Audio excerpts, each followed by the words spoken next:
Queridos irmãos, a graça e a paz, bom dia, louvado seja Deus, por mais uma oportunidade que o Senhor nos concede nesta manhã de pensarmos acerca da sua palavra e o nosso coração, ele se alegra de servir a igreja, servir os irmãos com a exposição pública da palavra de Deus, amém?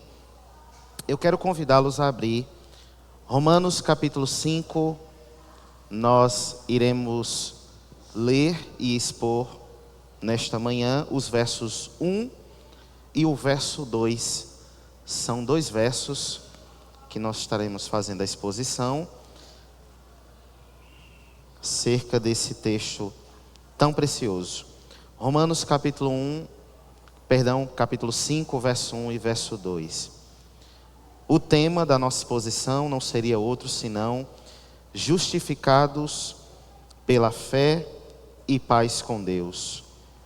Ou se preferirmos, justificação pela fé e paz com Deus. Amém?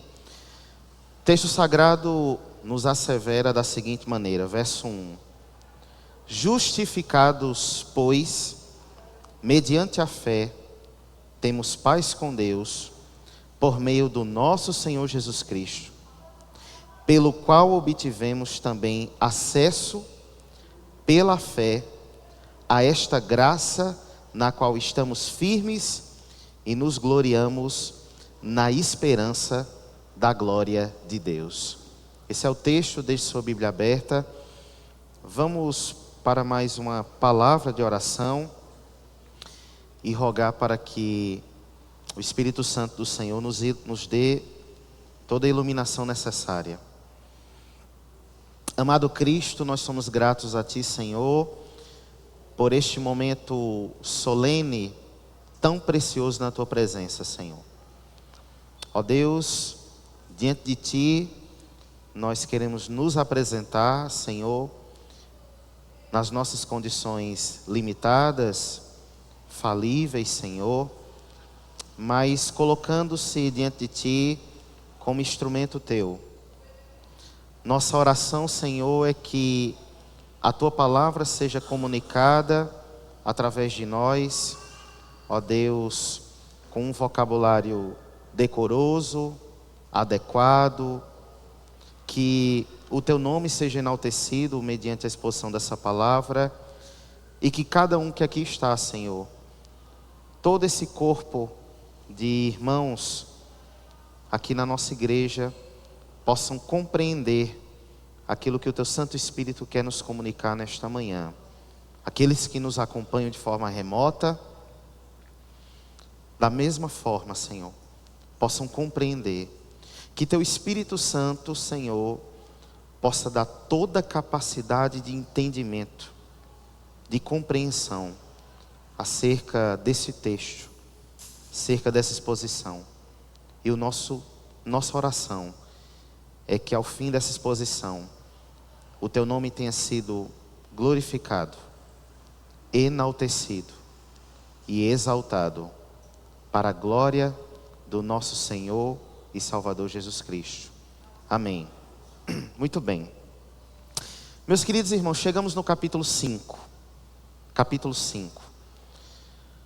Do ponto de vista daquilo que Paulo se propõe a expor para nós, desde o capítulo 1, e daquilo que nós temos aprendido até aqui, nós temos diante dos irmãos, certamente, um dos capítulos mais áureos, mais apoteóticos da teologia paulina.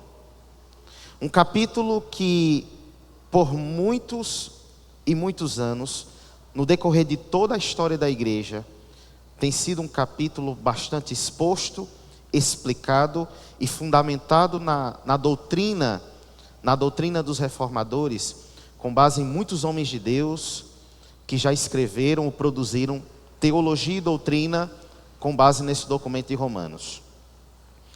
O que eu quero deixar muito claro para os irmãos nesta manhã, e aí se dá a razão do porquê nós escolhermos esses dois versículos e expor esses dois versículos versículo 1 e versículo 2, é que fique muito claro para nós quais são os efeitos da justificação pela fé. Quais são os frutos da justificação pela fé? O que a justificação ela gera na vida de uma pessoa, de um crente salvo na pessoa de Cristo Jesus? Vamos partir do pressuposto, e precisamos partir do pressuposto que até aqui ficou muito claro para nós o que é a doutrina da justificação. Obviamente, nunca demais reiterar essa doutrina tão preciosa. O termo justificado significa, da forma como Paulo nos assevera, não só apenas aqui em Romanos, mas em outros documentos, significa que um pecador, leia-se, eu e você, só pode se tornar justo diante de Deus por causa dos méritos da pessoa bendita de Cristo Jesus. Isso é um princípio áureo, basilar, fundamental.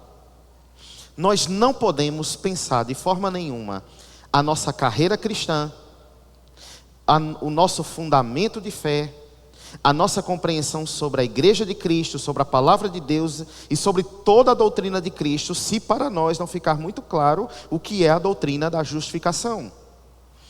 Isso tem sido exposto, sobretudo nesses primeiros capítulos, domingo após domingo.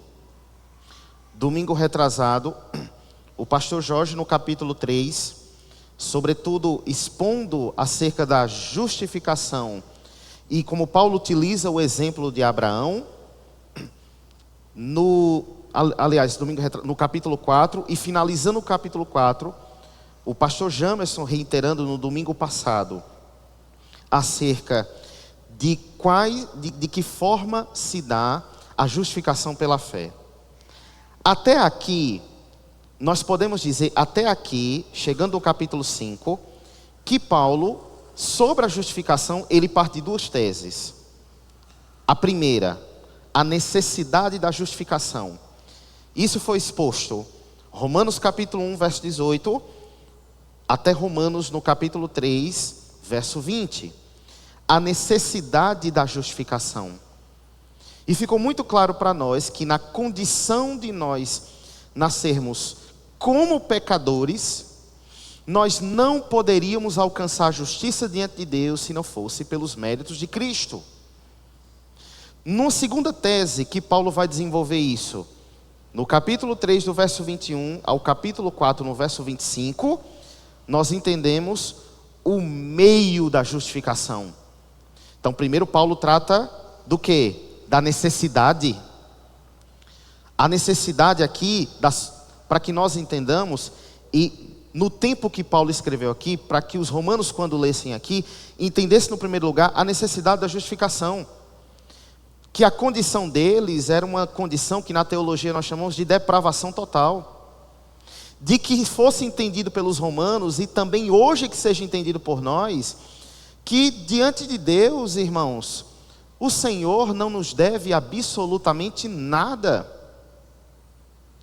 Leia-se aqui que se entende, sobretudo, a doutrina da justificação, daquilo que Paulo explica, que ela se dá por meio da fé.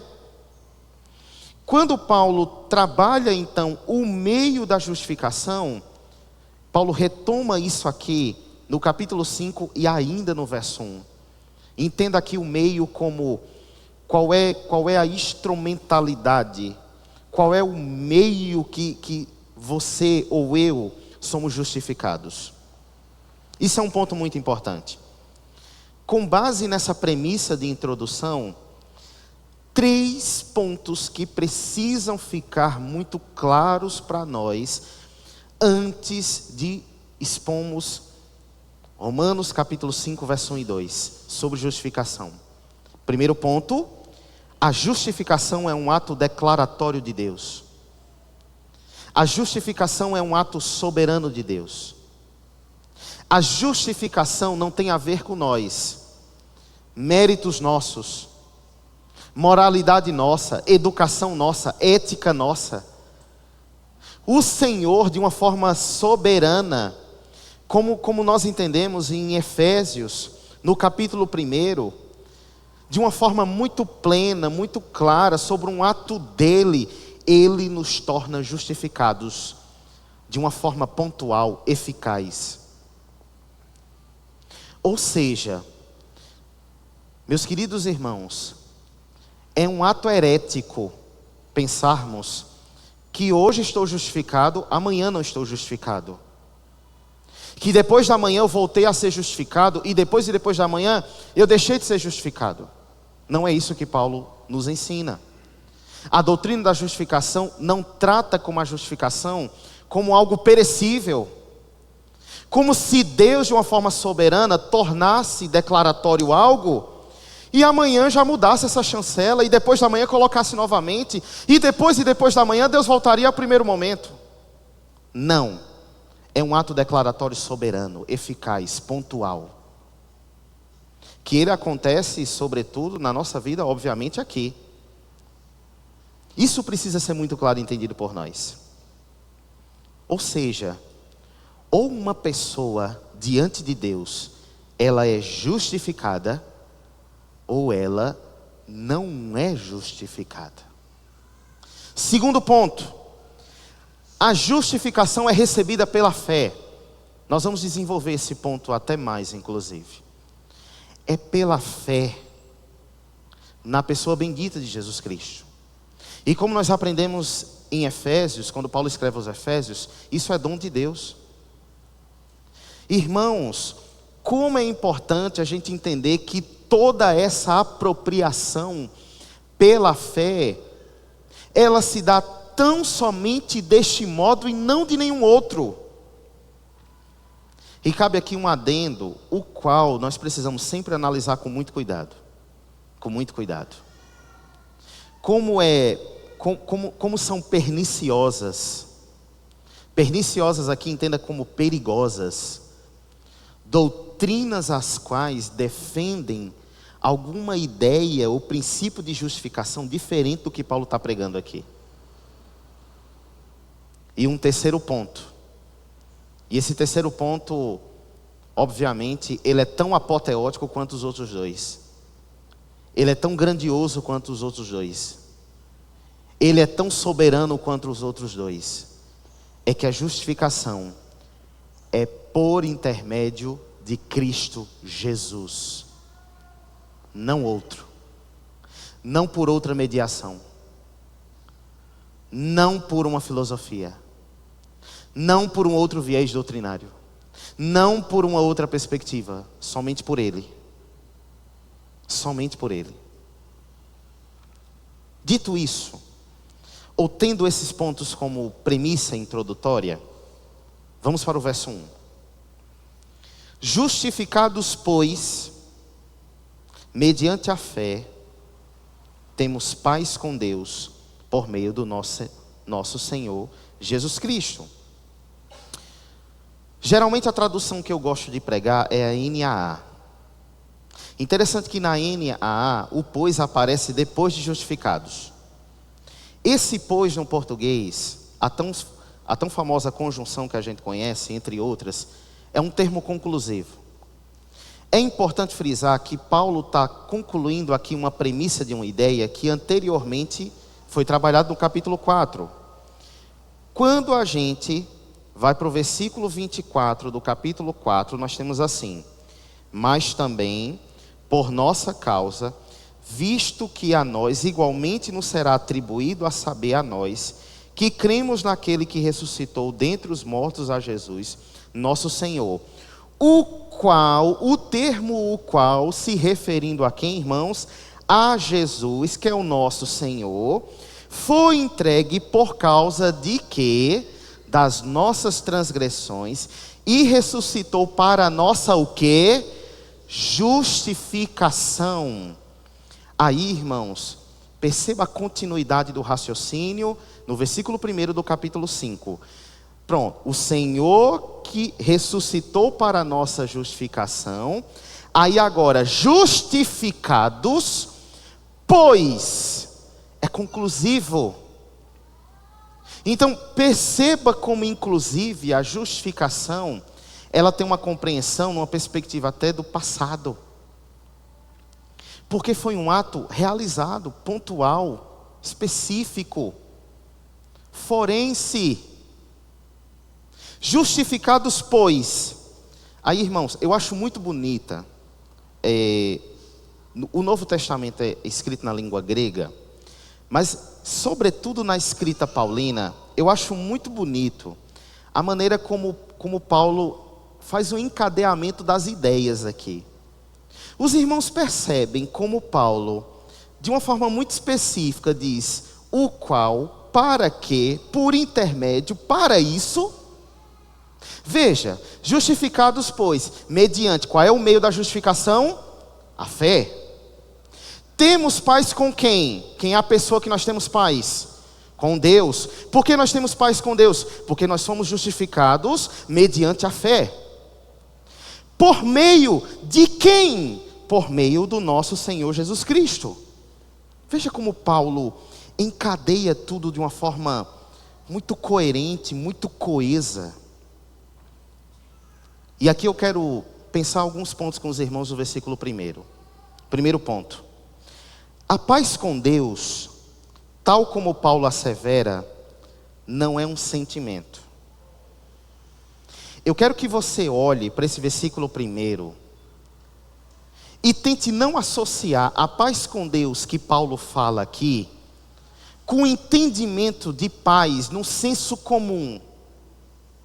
Há uma compreensão muito equivocada de paz no senso comum para a maneira como Paulo diz aqui, por exemplo. Porque a maneira como Paulo diz aqui é que paz com Deus não é um sentimento. Paz com Deus é um relacionamento. Paulo não está falando de termos um sentimento de sensação de paz. Paulo não está falando da ilusão da ideia de paz. Eu estou em paz hoje, Leandro. Eu estou em paz porque minha consciência está limpa. Eu estou em paz porque eu paguei minhas contas. Eu estou em paz porque eu sou fiel à minha esposa. Não que essas coisas não sejam importantes, mas não é esse princípio de paz que Paulo está tratando aqui. Paulo está tratando o princípio de paz dentro de uma perspectiva relacional. Sendo que tem um ponto aqui que ela é muito interessante. Essa ideia de paz com Deus, ela tem a ver com a ideia de reconciliação com Deus. Meus queridos irmãos, como é muito bonito a maneira como Paulo vai discorrendo todo esse raciocínio sobre justificação, e como nós temos aqui uma tese muito profunda sobre o Evangelho. Leandro nasceu.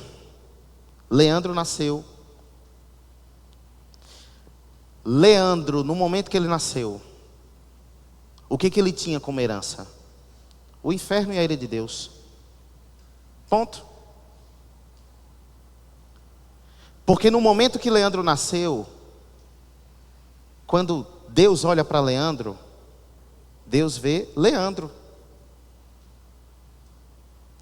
A vileza de Leandro. Os pecados de Leandro. A condição pecaminosa de Leandro. As sutilezas do coração de Leandro. Mas quando o Senhor, por um ato soberano, nos torna justos pelos méritos de Cristo da cruz do Calvário, Deus não olha para Leandro como ele olhou em 87. Deus olha para Leandro em 2025, vendo Cristo, os méritos de Cristo, sangue de Cristo, a pessoa de Cristo. Por que isso acontece? Por causa do processo da justificação. Ou seja, nós precisamos pensar que antes estávamos debaixo da ira de Deus, e agora a barreira que nos separava, ela foi destruída. Quero pedir para os irmãos da mídia, por gentileza, abrirem para nós Efésios capítulo 2, verso 12.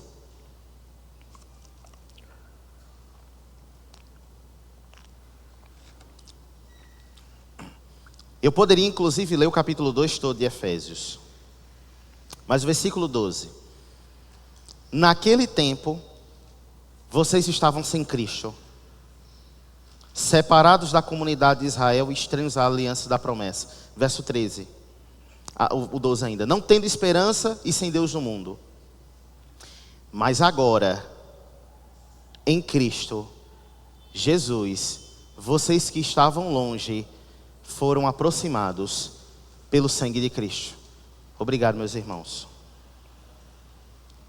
Palavra de quem? Palavra de Paulo aos Efésios.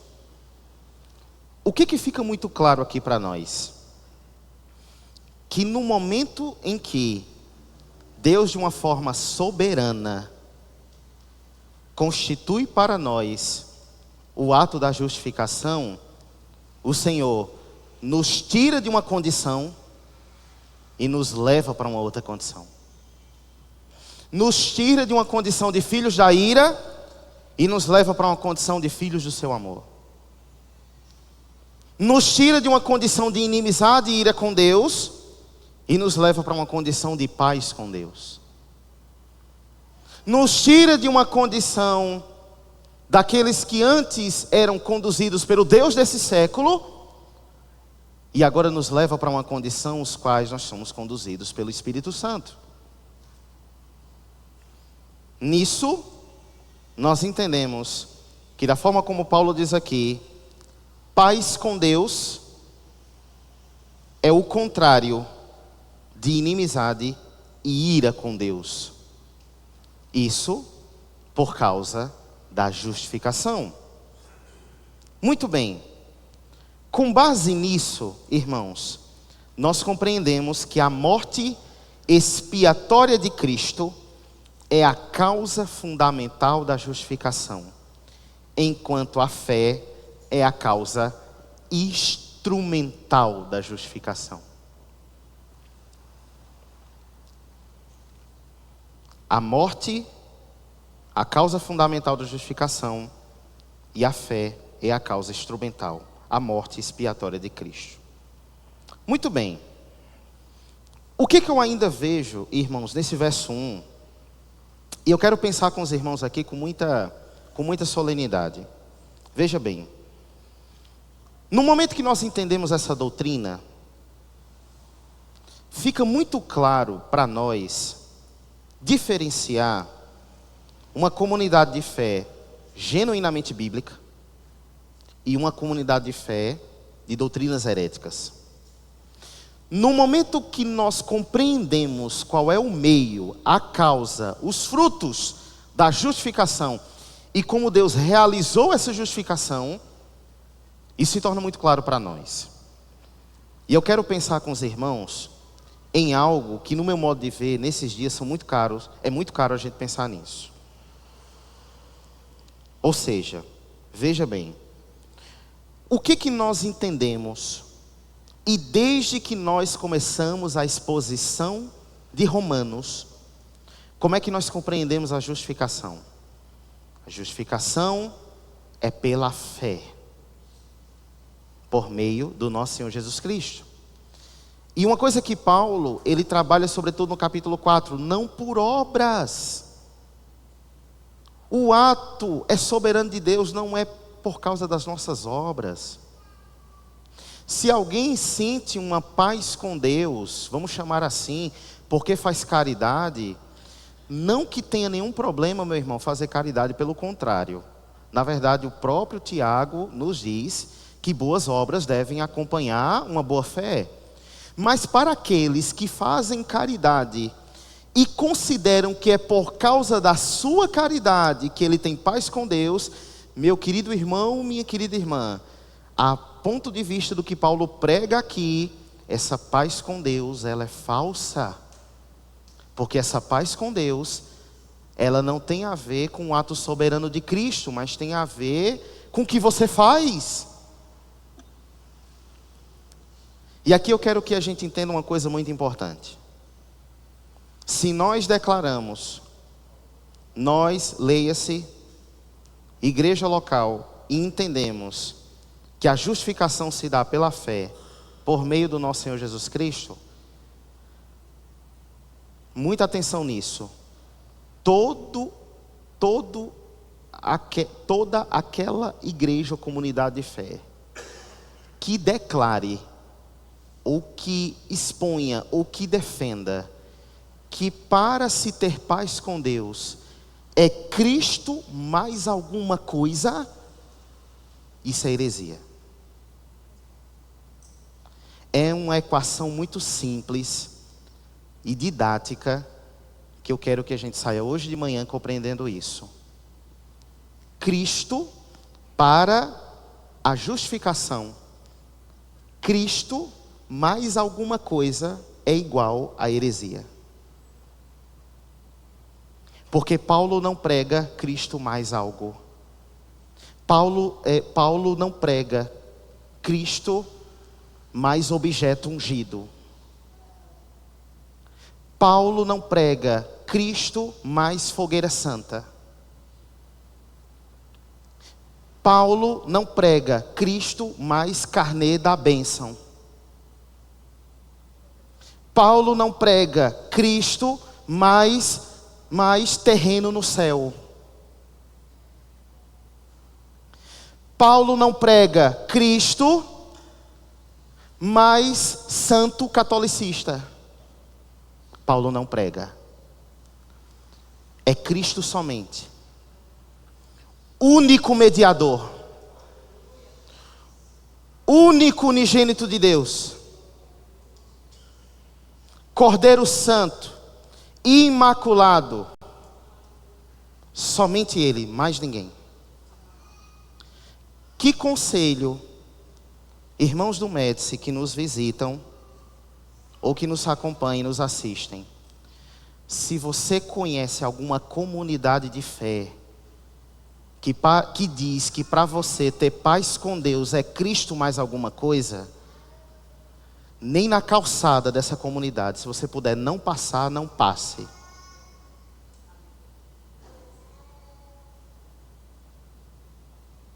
Porque isso é heresia. Isso é heresia.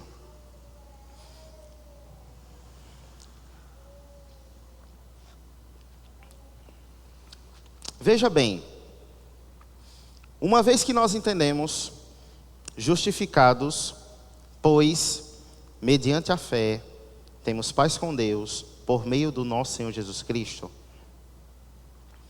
Aí olha o verso 2, olha um cadeamento. Olha a gramática de Paulo. Do nosso Senhor Jesus Cristo, pelo qual está se referindo a quem? Nosso Senhor Jesus Cristo. Pelo qual obtivemos também acesso por quê? Por intermédio de quê? Pela fé. A esta, esse pronome esta, está se referindo ao quê? A fé que ele falou. A esta graça, na qual se referindo à graça, estamos o quê? Firmes.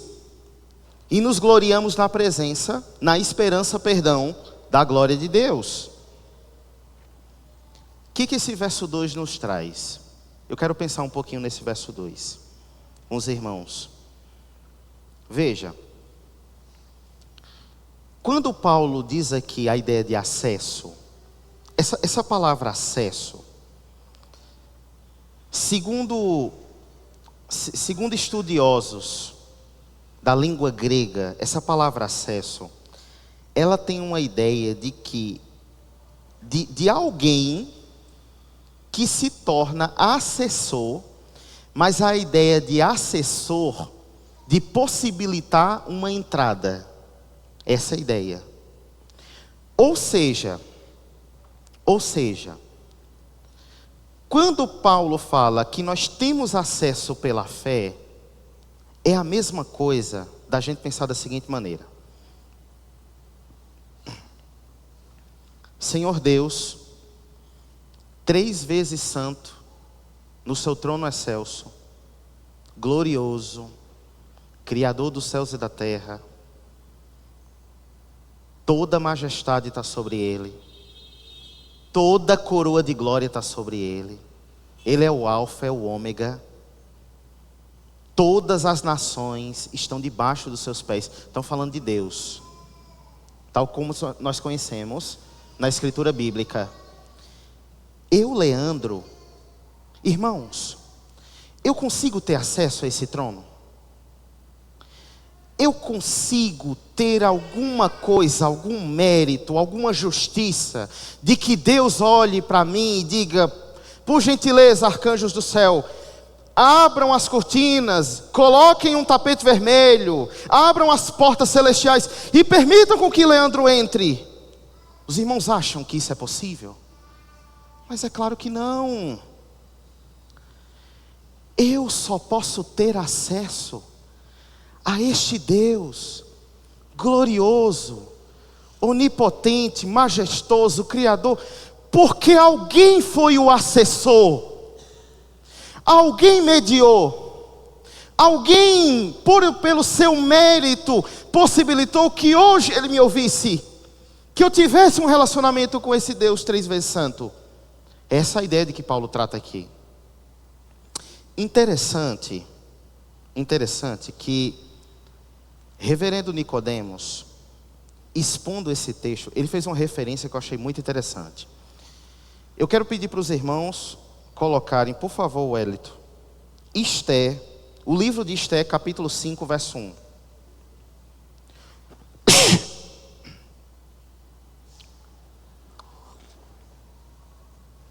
Esther, capítulo 5, verso 1. No terceiro dia, Esther se aprontou com seus trajes reais e se pôs no pátio interior do palácio real, em frente à residência do rei.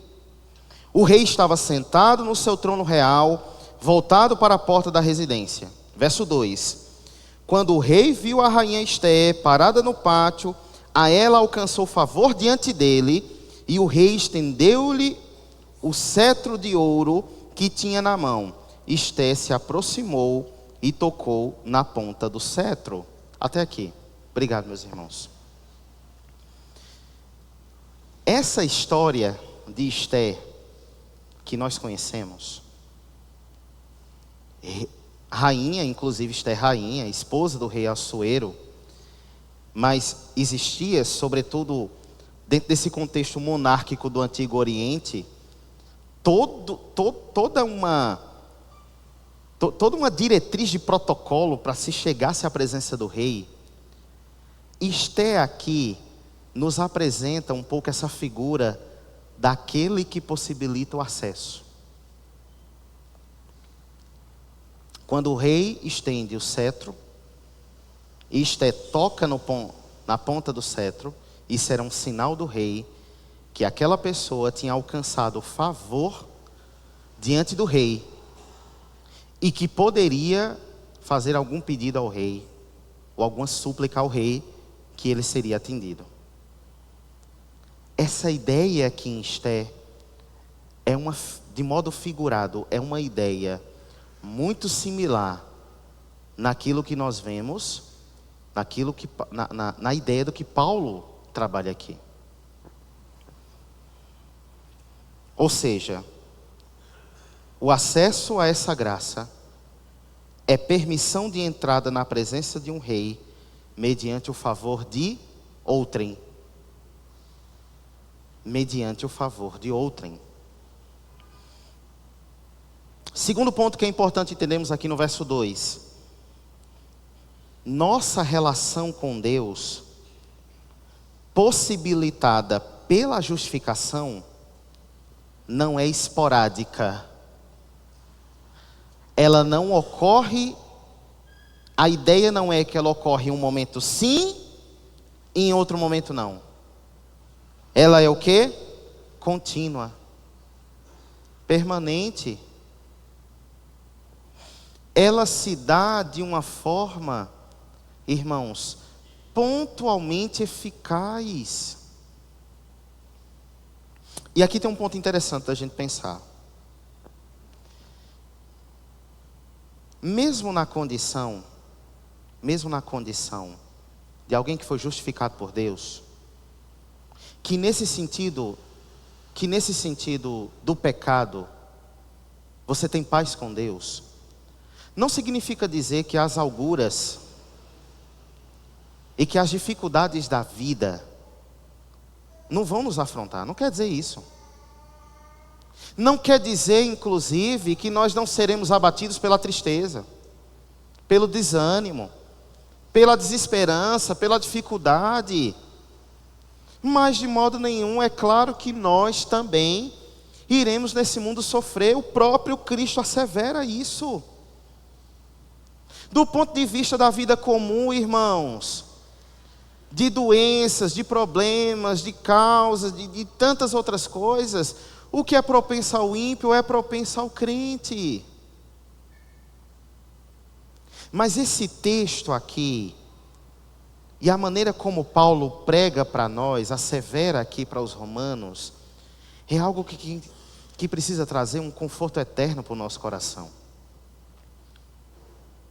Porque nós não estamos falando de uma obra perecível, não estamos falando de algo que se perde, não estamos falando de algo que se dilui, que é areia. Nós não estamos falando de bens perecíveis. Nós não estamos falando, irmãos, inclusive da condição da nossa carne, que ela vai virar pó um dia. Dos nossos bens que um dia serão corroídos. De tudo que nós construímos, irmãos, que um dia vai virar farelo. Não é sobre isso que Paulo fala. Mas aquilo que Paulo assevera aqui é que a justificação e essa paz com Deus, ela é uma paz que ela excede todo entendimento. Eu não tenho dimensão de poder categorizar que tipo de paz é essa.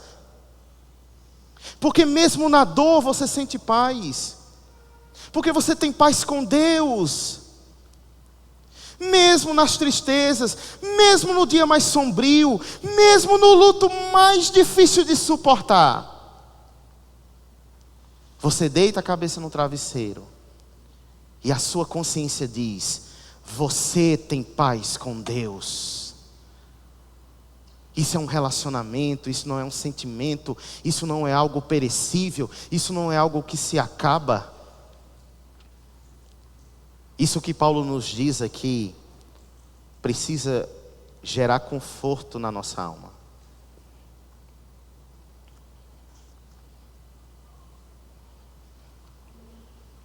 Ainda no verso 2, pelo qual obtivemos também acesso pela fé a esta graça na qual estamos firmes e nos gloriamos na esperança, da glória de Deus.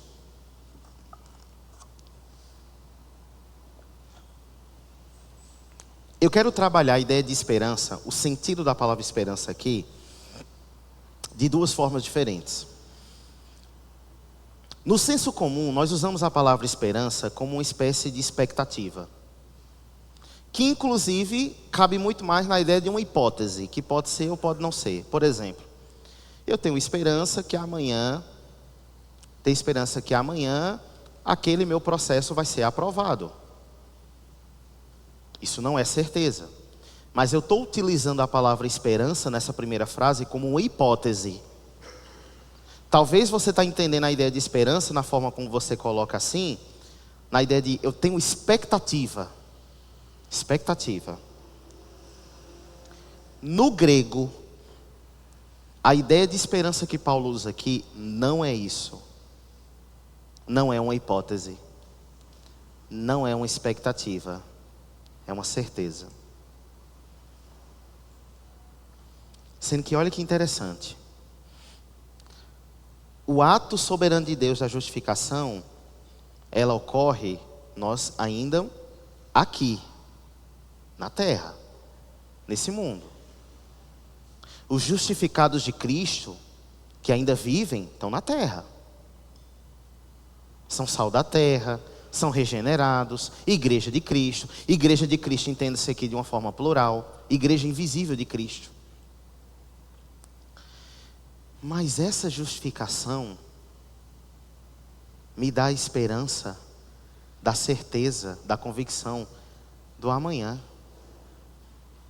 da glória eterna. do final de todas as coisas.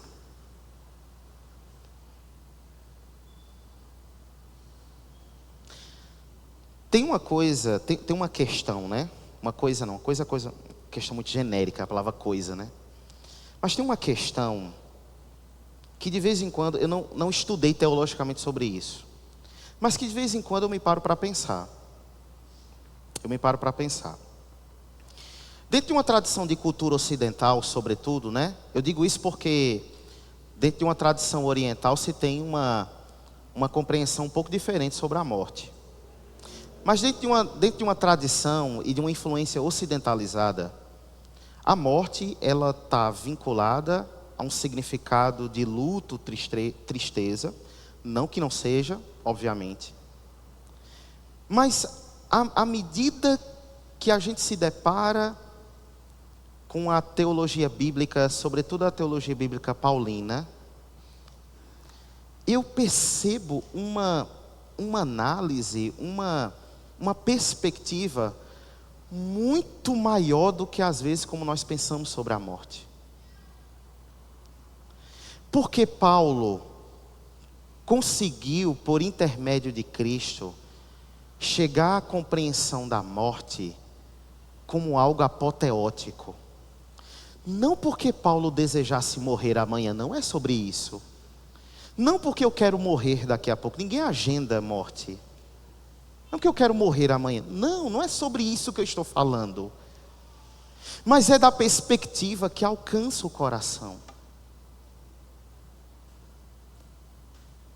E Paulo fala aqui na questão que nós nos gloriamos na esperança da glória de Deus. Eu tenho uma impressão, nenhuma prova teológica disso, tá bom? De que se porventura, nós tivéssemos acesso à experiência gloriosa de estar no seio de Abraão e com Cristo Jesus, eu sou levado a crer. Eu sou levado a crer que se tivéssemos acesso a isso, nós como crentes que temos essa paz com Deus que Paulo fala, a gente contaria no calendário dizendo: ó Senhor, Tu estás vindo. Os irmãos estão entendendo o que eu estou querendo dizer? Como nós não temos acesso a isso, o Senhor não nos deu essa compreensão. É claro que obviamente pela nossa vida e pela maneira que nós vivemos, nós queremos viver o maior tempo possível, e glória a Deus por isso, que isso é muito importante. Mas os irmãos estão entendendo o significado disso? Se a gente tivesse acesso a isso.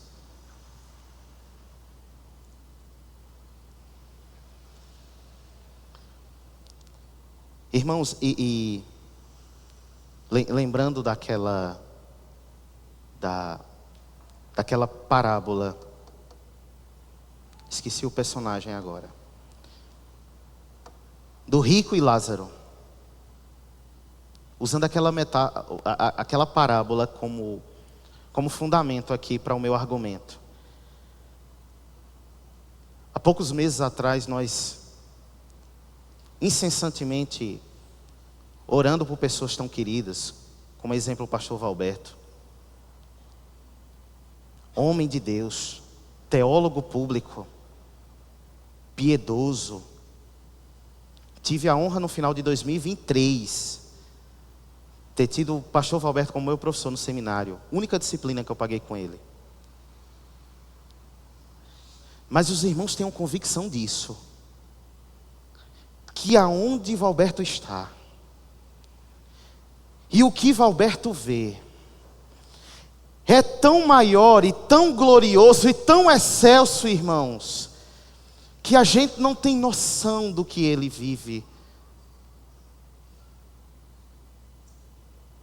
Por isso que é muito interessante como o apóstolo Paulo fala dessa esperança. Pastor Hernandes Dias Lopes, em um dos seus comentários, no seu comentário sobre esse capítulo de Romanos, fala que um pastor foi visitar um membro na igreja hospitalizado, já bem doente, bem convalescido já. E o pastor foi visitá-lo. O pastor sabia que aquela seria uma das últimas visitas dele. Foi conversar com ele. E uma pergunta que o pastor fez àquele irmão foi o seguinte: meu querido irmão, você está preparado para a morte? Aí, com os olhos ainda lacrimejosos, e apesar daquela condição, com um sorriso até sereno, o irmão olha para o pastor e diz: pastor, que morte o senhor está falando? Eu estou preparado para a vida, porque para onde eu estou indo para Cristo. O pastor foi surpreendido com aquela resposta do irmão. A ideia de esperança que nós temos aqui, que Paulo nos apresenta, irmãos, é da esperança futura, é de termos acesso à glória de Deus.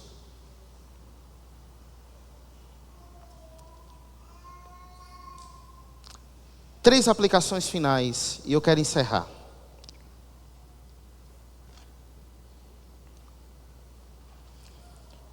Três frutos da justificação, que é aquilo que eu quero amarrar com os irmãos nesta manhã, que é a paz, graça e a glória.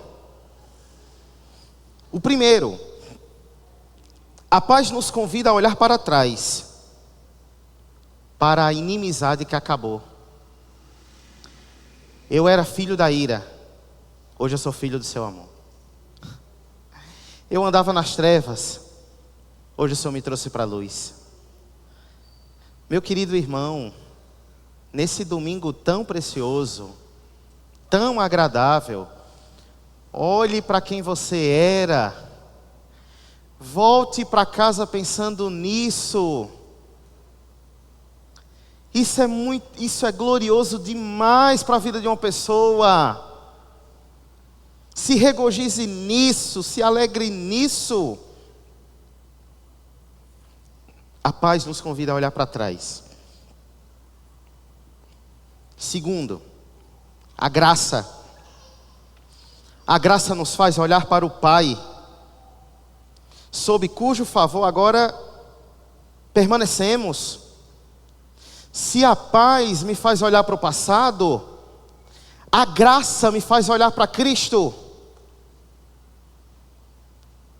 Porque eu sei que o Senhor, quando me vê, quando verem os irmãos, não olham a vileza do coração dos irmãos, mas olham Cristo na vida dos irmãos.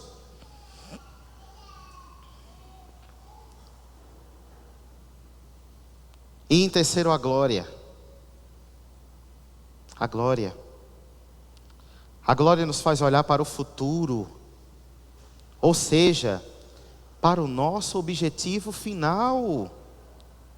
Até o momento em que veremos e refletiremos a glória de Deus, e a glória é o objeto de nossa esperança e expectativa.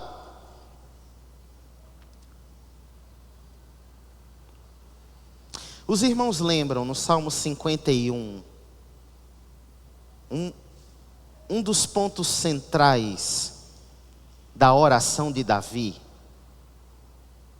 Senhor, não retiras de mim teu Espírito Santo e a alegria da salvação. Por que nós subimos a um local público de adoração como esse e nos sentamos para ouvir a exposição pública da palavra, e junto com a congregação nós louvamos a Deus? Porque tudo isso que acontece aqui, como culto público, é uma figura desse acesso à presença de Deus. Tudo isso.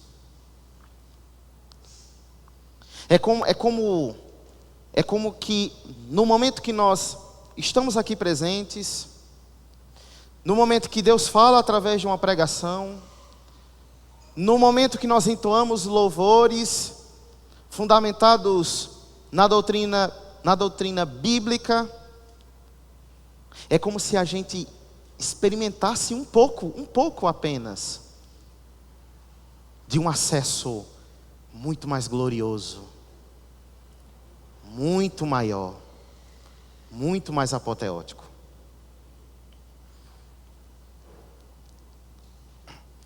Para encerrar nossa exposição,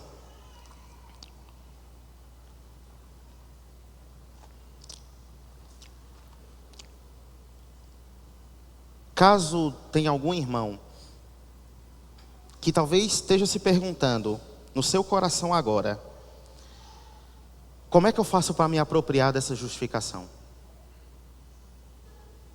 Como é que eu faço para me apropriar disso? Se você pregou, irmão Leandro, que é um ato soberano de Deus,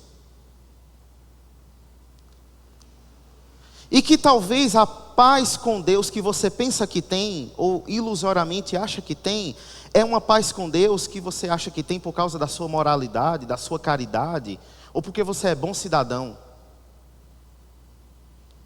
Mas nós aprendemos que não são pelas obras, mas é pela fé. Eu lhe convido a fazer uma oração muito sincera